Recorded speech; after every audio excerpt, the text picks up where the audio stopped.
आज हम पढ़ने वाले कक्षा 12वीं से अध्याय 3 पौध संरक्षण में बहुवर्षीय खरपतवारों का नियंत्रण के बारे में। ठीक है, आज का हमारा टॉपिक क्या है? बहुवर्षीय खरपतवारों का नियंत्रण। तो आज हम किस तरीके से बहुवर्षीय खरपतवार जो होती है उसके नियंत्रण किया जाता है उसके बारे में आज हम पढ़ने वाले हैं, जिसमें कुछ विशेष शाकनाशक का प्रयोग करके हम क्या करते हैं, बहुवर्षीय खरपतवारों का नियंत्रण करते हैं। इससे पहले आप लोग को विशेष तौर पर शाकनाशी का जो जिस तरीके से खरपतवार को नष्ट करने के लिए प्रयोग किया जाता है उसके बारे में आप लोग को बता दिया गया था कि किस किस खरपतवारों के लिए किस तरीके के शाकनाशियों को उपयोग किया जाता है। ठीक है, यानी उसको नष्ट करने के लिए किस तरीके के शाकनाशियों का उपयोग और कितनी मात्रा में, कितने क्षेत्र में और किस समय उसका उपयोग किया जाता है, इसके बारे में आप लोग को पहले वीडियो में जानकारी दे दी गई थी। आज हम आप लोग को बहुवर्षीय खरपतवारों का नियंत्रण के बारे में बताने वाले हैं। ठीक है, तो बहुवर्षीय खरपतवारों का मतलब आप समझते हैं, बहुवर्षीय खरपतवार ऐसे खरपतवार जो क्या करते हैं, पहले कुछ वर्ष में अपना वनस्पतियों का क्या करते हैं, वृद्धि करते हैं, वनस्पति वृद्धि करते हैं और कुछ वनस्पतियों की वृद्धि करने के बाद बीजों उत्पादन करके निरंतर लगातार क्या करते रहते हैं, अपने चक्र क्रम को जो इसके फसल चक्र की जो चक्र क्रम होती है उसके तहत ये निरंतर बढ़ती रहती है और फसलों को नुकसान करने का कार्य करती रहती है। तो इस तरीके के जो खरपतवार है अत्यधिक क्या है, फसलों को नष्ट करने में अधिक आय में उत्पन्न होती है, इसको नष्ट करना बहुत ही आवश्यक होती है। तो उसके तहत आज हम उनके कुछ नियंत्रण है कि किस तरीके से हम उसमें नियंत्रण करके फसल उत्पादन की जो क्रिया है उसको हम सुधार सकते हैं। तो उसके आगे आज हम उसके बारे में बात करने वाले कि किस तरीके से हम खरपतवारों को नियंत्रण करेंगे, बहुवर्षीय खरपतवारों का नियंत्रण करेंगे। तो आइए देखते हैं, सबसे पहले उसमें हम उसके नियंत्रण के तहत हम मोथा को लेते हैं। ठीक है, ये भी एक क्या है, शाकनाशी के रूप में उपयोग में लाई जाती है। इसको किस तरीके से उपयोग में लाई जाती है और किस तरीके से हम बहुवर्षीय खरपतवारों को नष्ट करने का काम करते हैं उसके बारे में आज हम चर्चा करेंगे, बताने वाले हैं और कितनी मात्रा में उसको उपयोग करते हैं उसके बारे में आज आप लोगों को बताने वाले हैं। तो आइए देखते हैं, सबसे पहले मोथा जो है ये होती है, एक शाकनाशी होती है ना। ये जो है वो ग्रीष्म ऋतु में गहरी जुताई के बाद, ध्यान से सुनिएगा क्या बोला जा रहा है, ग्रीष्म ऋतु में गहरी जुताई के बाद जुलाई से अक्टूबर एक माह के अंतर में, जुलाई से अक्टूबर एक माह के अंतर में 3 से 4 बार 4.5 किलोग्राम, ठीक है, और 240 सोडियम साल्ट का, 240 सोडियम साल्ट का क्रिस्टली लवण, सोडियम साल्ट का क्या होगा, क्रिस्टली लवण। क्रिस्टली लवण का मतलब क्या होते हैं, वो छोटे छोटे जो टुकड़ों में पाए जाते हैं, इसलिए उसको क्या बोला गया, क्रिस्टली लवण बोला गया है। जो सोडियम साल्ट होते हैं, आप देखिए सोडियम साल्ट का मतलब आप समझ सकते हैं ना, एक नमक की भांति, नमक के जो छोटे छोटे टुकड़े होते हैं वो क्रिस्टली के रूप में होते हैं, शक्कर के जैसे छोटे छोटे टुकड़े होते हैं वो क्रिस्टली के रूप में होते हैं। उसी तरीके जो सोडियम साल्ट है वो भी छोटे छोटे क्रिस्टली पत्थरों के रूप में छोटे छोटे टुकड़ों को रहते हैं, इसको बोला गया है क्रिस्टली लवण करके, है ना। तो यहाँ क्या बोला गया, 240 सोडियम साल्ट क्रिस्टली लवण को 600 से 8 लीटर पानी में घोलकर, मात्रा देख सकते हैं आप, 600 से 8 लीटर पानी में, ये पानी की मात्रा 600 से 800 लीटर और ऊपर दिया हुआ है उस दवाई की मात्रा जो शाकनाशी का उपयोग करके हम बहुवर्षीय खरपतवारों को नियंत्रण करने का कार्य करते हैं। उसमें 4.5 किलोग्राम 240 सोडियम साल्ट क्रिस्टली लवण को 600 से 800 लीटर पानी में घोलकर, ठीक है, मोथा मतलब बिना फसल के, है ना, बिना फसल के कहने का मतलब है अंकुरित होने से पहले, बीजों के अंकुरित होने से पहले छिड़काव अथवा 8 किलोग्राम 2.8 किलोग्राम क्रिस्टली लवण के रूप में एक्टम को 1100 लीटर पानी में घोलकर, ठीक है, पूर्व अंकुरन छिड़काव किया जाता है। पूर्व अंकुरन को मैंने भी बताया कि अंकुरन के पहले, बीजोत्पादन के, बीजों के अंकुरित होने से पहले जब भी हम फसल उगाने का काम करते हैं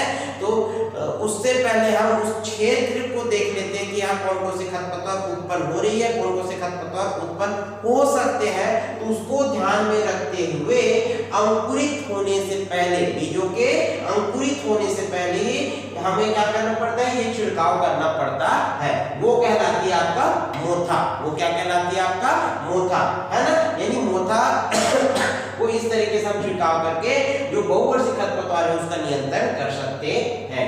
ध्यान दीजिएगा, इसमें जो मात्रा है वो अति आवश्यक है, जानने की आवश्यकता है कि कितने मात्रा में हम उसका क्या कर सकते हैं, उपयोग कर सकते हैं। इससे पहले भी मैंने बताया था पहले वाले वीडियो में कि मात्राओं को याद रखना बहुत आवश्यक है कि कितने मात्राओं में हम शाकनाशी जो रासायनिक दवाइयां हैं उसका हम उपयोग में लाते हैं। यदि हम उसकी मात्रा के उपयोगिता अधिकता को हम बढ़ा देते हैं तो वो क्या कर देती है, हमारी जो फसल है उसको नुकसान पहुंचाने का कार्य करती है। इसलिए हमें ध्यान देना आवश्यक है कि जो भी हम शाकनाशी का उपयोग कर रहे हैं उनको मात्राओं के रूप में उपयोग में लाया जाए। ठीक है, मात्राओं के रूप में उपयोग में लाया जाए, वे बहुत अति आवश्यक होती है। दूसरा है आपका दूध। दूसरा क्या है आपका दूध।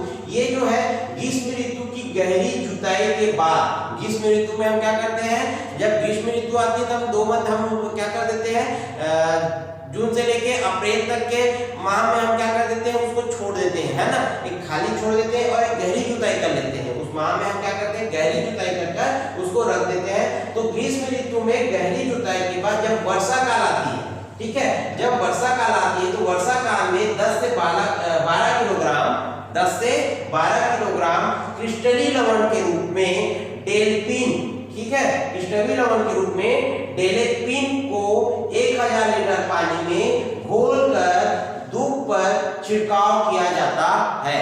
घोलकर दूब पर क्या किया जाता है, छिड़काव किया जाता है। तो इस तरीके से ये क्या होती है, ये जो क्रिया होती है वो ग्रीष्म ऋतु में हम क्या कर लेते हैं, जो हमारा क्षेत्र है, खेती की जो क्षेत्र होती है, हम 1-2 माह उसको छोड़ते हैं ग्रीष्म ऋतु में। उसमें इसलिए छोड़ा जाता है क्योंकि जो ग्रीष्म ऋतु का तापमान होता है उसके तापमान से जब हम जुताई करके, थोड़ी गहरी जुताई करके हम क्षेत्रों को उस क्षेत्रों को रख देते हैं तो क्या होती है, उस तापमान के कारण कुछ जो खरपतवार है धीरे धीरे नष्ट होने लगती है। इसलिए उसको क्या किया जाता है, ग्रीष्म ऋतु में पूरी तरह से उसको छोड़ दिया जाता है। और फिर गहरी जुताई के बाद जब वर्षा काल का समय आता है तो वर्षा काल के समय में 10 से 12 किलोग्राम क्रिस्टलीय लवण लेकर डेल्फिन को 1000 लीटर पानी में घोलकर दूब पर क्या कर दिया जाता है, छिड़काव कर दिया जाता है। दूब पर क्या कर दिया जाता है, छिड़काव कर दिया जाता है। ठीक है, तो इस तरीके से हम क्या कर सकते हैं, जो भूगर्भ से खरपतवार है उसको नष्ट कर सकते हैं। ठीक है, यहाँ ये खरपतवारों को नष्ट करने की आपको क्रिया बताई जा रही है। ठीक है, इसके आगे आपका जलकुंभी भी एक बहुतायत में क्या होती है, खरपतवार के रूप में उगाती है ना, बहुतायत में खरपतवार के रूप में क्या हो जाती है, उगाती है।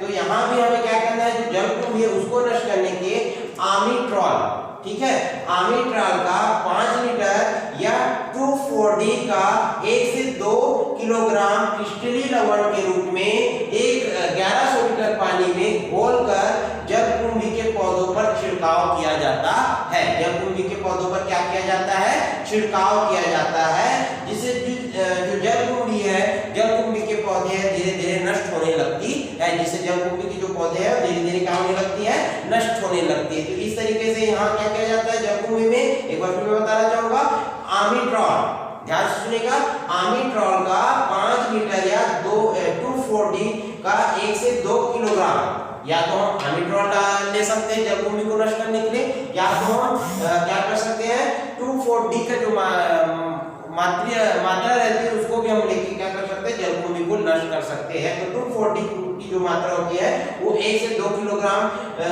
लेकर क्रिस्टलीय लवण के रूप में क्या किया जाता है, 1100 लीटर पानी में घोलकर जलकुंभी पर छिड़काव कर दिया जाता है। जलकुंभी पर क्या कर दिया जाता है, छिड़काव कर दिया जाता है। तो इस तरीके से जलकुंभी को भी हम धीरे धीरे क्या कर सकते हैं, नष्ट कर सकते हैं। इसके आगे आप देख सकते हैं कॉस, इसके आप आगे देख सकते हैं कॉस है। तो कॉस को भी हम क्या कर सकते हैं, विभिन्न शाकनाशियों का उपयोग करके नष्ट कर सकते हैं। इसमें किस तरीके से कैसे देख लीजिए, यहाँ क्या लिखा हुआ है, ग्रीष्म ऋतु में ट्रैक्टर से गहरी जुताई करने के पश्चात, ग्रीष्म ऋतु में ट्रैक्टर से गहरी जुताई करने के पश्चात, अभी मैंने बताया ग्रीष्म ऋतु में हम क्या कर देते हैं, जो जगह होती है, जो भूभाग होती है उसको हम क्या कर देते हैं, ट्रैक्टर के द्वारा गहरी जुताई करके कुछ दिनों तक छोड़ देते हैं। और उसके बाद उसमें क्या डाला गया है, पश्चात डेल्फिन का 10 से 15 किलोग्राम, डेल्फिन का क्या 10 से 15 किलोग्राम या सेमिजीन का, या जो सेमिजीन शाकनाशी है उसकी जो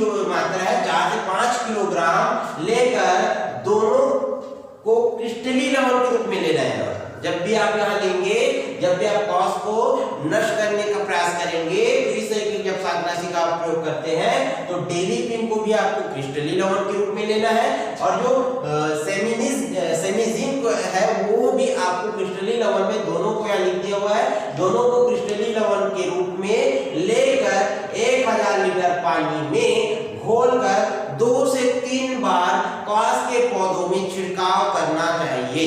कांस के पौधों में क्या करना चाहिए? छिड़काव करना चाहिए। ठीक है, 2 से 3 बार कांस के पौधों में छिड़काव करना चाहिए, जिससे कि जो कांस के पौधे हैं धीरे धीरे नष्ट होने लगते हैं। ठीक है, आगे है आपका बरू। आगे आपका क्या है? बरू। बरू भी एक आपका खरपतवार के रूप में आती है, एक बहुवर्षीय खरपतवार के रूप में आती है। तो बहुवर्षीय खरपतवार के रूप में इसका भी हम रोकथाम कर सकते हैं, इसका भी हम क्या कर सकते हैं? नियंत्रण कर सकते हैं।